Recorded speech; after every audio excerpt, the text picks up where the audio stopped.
Yanvarın 16-da gözlənilən hava şəraiti açıqlanıb. Milli Hidrometeorologiya Xidmətindən Lent.az-da verilən məlumata görə Bakıda və Abşeron yarımadasında hava şəraitinin dəyişkən buludlu olacağı, arabir tutulacağı, əsasən yağmursuz keçəcəyi gözlənilir.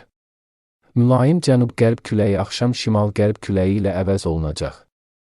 Havanın temperaturu gecə bir şaxtadan 3 dərəcə isti, gündüz 6-10 isti olacaq. Atmosfer təzyiqi 767 mm sütunu, nisbi rütubət gecə 75-80, gündüz 55-65 təşkil edəcək.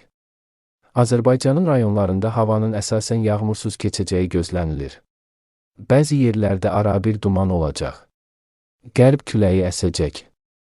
Havanın temperaturu gecə 3 şaxtadan 2 dərəcə isti, gündüz 6-11 isti, dağlarda gecə 5-10 şaxta, yüksək dağlıq ərazilərdə 15-20 şaxta, gündüz 2-5 şaxta olacaq.